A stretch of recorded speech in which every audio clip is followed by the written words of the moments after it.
What is the role of religion in our ever-changing world? From the NewsChannel 5 network, this is Issues of Faith. Welcome, everyone, to Issues of Faith. Glad you are with us. As we begin to glimpse an end to this pandemic, it's an opportunity to talk about what will happiness look like going forward. Does this pandemic give us a chance to kind of redefine happiness for each one of us? And so what should it look like? I came across a book, 8 Paths of Purpose. This book is written by Rabbi Tuvia Teldon, and he is our guest today. He's joining us via Zoom, as all of our guests do, from New York. Rabbi, thank you so much for being here. Thank you, Ben, for having me. Looking forward to a very nice conversation. So this book, and we'll get into why you wrote it, you certainly started writing it before the pandemic, but do you think now is a time for us to reevaluate how we define happiness for ourselves? What do you think about that? I think it's a great opportunity because I think that we've all taken a real setback as far as trying to accomplish the goals of happiness that we all have on an individual basis. And in the book, I try to propose that happiness really can be very elusive.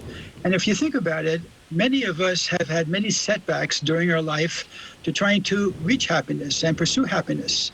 And my proposal to you is this: do what you have to do in order to be able to be happy after this pandemic and just go back to whatever you want to go back to that makes you happy. However, I would propose to you that also thinking a little bit about finding a source of happiness that is not going to be as vulnerable to the winds of change that go on in our society, which, as all of us see, those winds of change are happening more and more often, and things are happening around us that can easily affect and take away from our happiness. So my proposal is really to find a source of happiness that comes from within us, that's not going to be dependent on all of the outside things that we usually pursue in order to create happiness. And that thing that I propose to really develop from within is a sense of purpose. When a person, as Ben, I'm sure you've seen in yourself and even in your own work, when you feel aligned with a purpose, when you feel you're accomplishing something, you feel you're making the world a better place, you feel you're out there and you're appreciated, you feel that you're doing something meaningful in your life, there's a certain glow that comes with that. And that's a level of happiness that is not going to be affected by all the changing circumstances of our life. So I think it's a good time to invest. Yeah, find a purpose. And so let's say, how do we go about doing that? I mean, what would you recommend? So part of the book is really to propose to everybody that we have a certain DNA within us that really wants to fulfill a purpose. I think all of us as human beings want to make sure that we do something to make this world a better place than when we found it. We want to do something to make the world better for our children than it was for us. So we have this urge to be able to fulfill some type of purpose of making the world a better place. And the book is really, the 8 paths are really based on that central theme of how each of us have that potential to fulfill a very meaningful purpose in our lives. There's a difference between finding a purpose and finding your purpose, right? We each have individual sort of callings, I guess, and it's up to us to kind of, we shouldn't be trying to do somebody else's calling or somebody else's purpose. Is that right? Right. You're right on target. Let me explain a little bit. So let's say, for instance, different faiths. Faiths give us a certain sense of purpose. Each faith has within it, as far as its teachings, a sense of purpose for why we're in this world, what we're supposed to do. But that doesn't necessarily answer your question, which is, what is unique about me? What is unique? Why was I created? What is the unique role that I have to play in terms of being able to fulfill my unique role, in addition to whatever my religion or my belief system that I might follow, or perhaps if I don't follow any belief system at all, what makes me unique? And what I propose is that really each of us has a soul. And that soul is very unique, and each soul comes into this world for a unique purpose and to face unique challenges, unique obstacles, unique things that we need to perhaps overcome or perhaps unique talents, unique abilities that we need to develop. So no two people are alike. No two people are the same. When we take ownership of our uniqueness and we realize that is really part of the key to understanding what my unique purpose is. So the obstacles that I face, the challenges that I have, the inhibitions, the fears, all of those things, those are all part of my custom-made package for me to be able to better know what I need to do in order to be able to fulfill my unique purpose. And you have a rather unique story about what brought you to write this book and really to delve deeper into this. How did this come about? Right. So my wife and I were expecting our first child. It was very exciting, of course, as with any new parents. And 5 hours into his life, we found out that he had a very serious condition of a unique condition within cystic fibrosis itself, which required life-saving surgery. But that was successful. He lived for 13 years.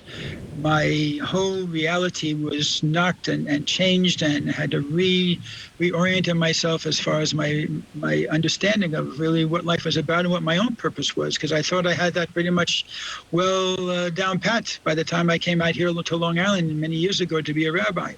But especially after his death, I really had to go back into the books and try to do the research. And this time it wasn't just for intellectual knowledge or anything like that. It was really for survival, for my emotional and my spiritual survival. So I spent many years researching this topic, and what I came out of it with was really a sense that everything, even the dark parts of our life, even the negative, even the challenges, the hardships, even those things do have a purpose, as hard as it is sometimes to be able to believe that or see it. But nevertheless, that's what I came out with. And to survive, I mean, to go through that, the death of a child, and as a man of faith, how does that not make you angry and turn away from your faith? So initially, it did make me angry with God. I thought, how could this possibly happen? I mean, why did my son deserve this? Or, what's going to be with my family? So I didn't know how to integrate it, but I had to do what I call is kind of stretch the bungee cord.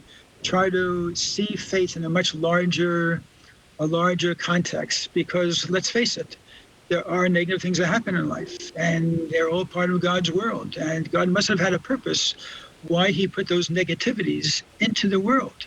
And once I was able to kind of do that research and come up with a way of seeing the world and seeing life in a way which incorporated both the positive and the negative, and seeing purpose behind both of them, then they were no longer necessarily a contradiction to having belief and feeling close to God.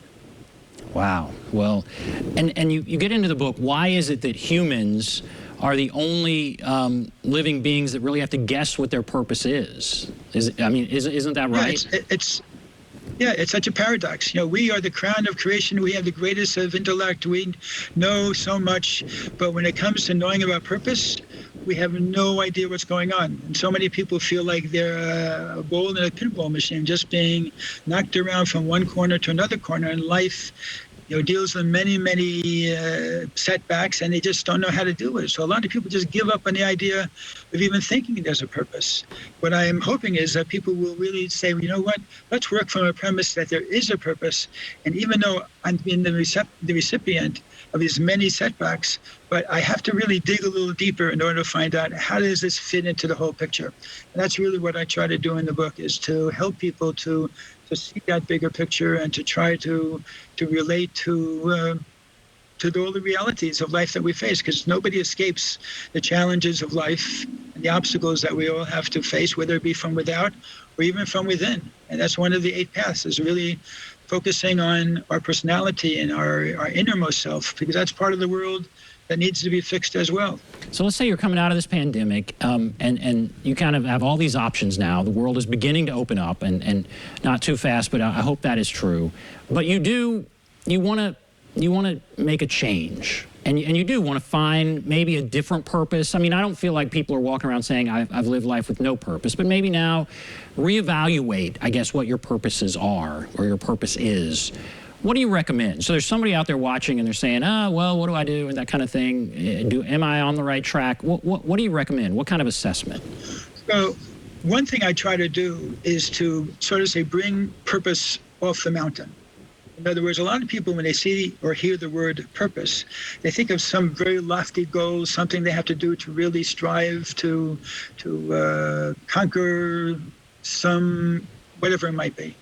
And my point in the book is really that purpose is very, very meat and potatoes. Raising your children is establishing a purpose, is accomplishing a great purpose. Going to work and bringing home money and helping your health. And of course, during the pandemic, basic survival, while we were all in quarantine, that was serving a purpose. Purpose doesn't necessarily have to always feel like it's meaningful or that it's giving us this tremendous sense of inner fulfillment. When we fulfill a purpose, sometimes it's not meaningful. It's not bringing us happiness. Taking care of your sick grandmother is not necessarily happy or enjoyable or going to bring you a tremendous sense of satisfaction, but it's very purposeful.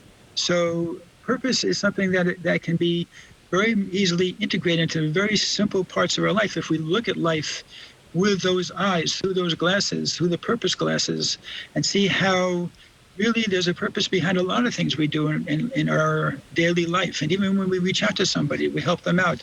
We give a little to charity. We vote in an election. We do many actions which all have a purpose. So we want to try to make that purpose a very real part of our day-to-day life. So you're saying give yourself credit for some of the stuff you're already doing. Sure, definitely. You don't have to just climb that mountain. And then, but in our culture today that's so centered on individuals, does purpose take a beating? I mean, is this a culture in which people seeking to find their purpose thrive? I think that the individual is really an important part of establishing a purpose.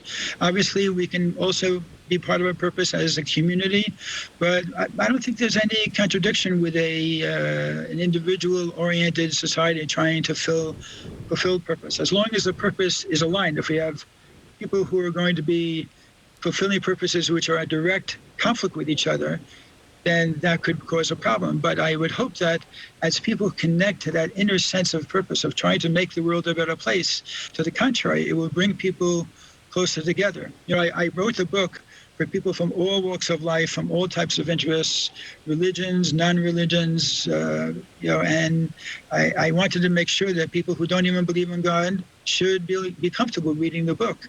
And the religious path, so to say, is only one of the 8 paths. To me, it's the most important because it really encompasses all of the other 7 as well. But its purpose is something it's the possession and the right of every human being. All right, we're going to take a break. We'll come back. We'll talk more about some of those other paths of purpose. We'll take a break. Be back right after this.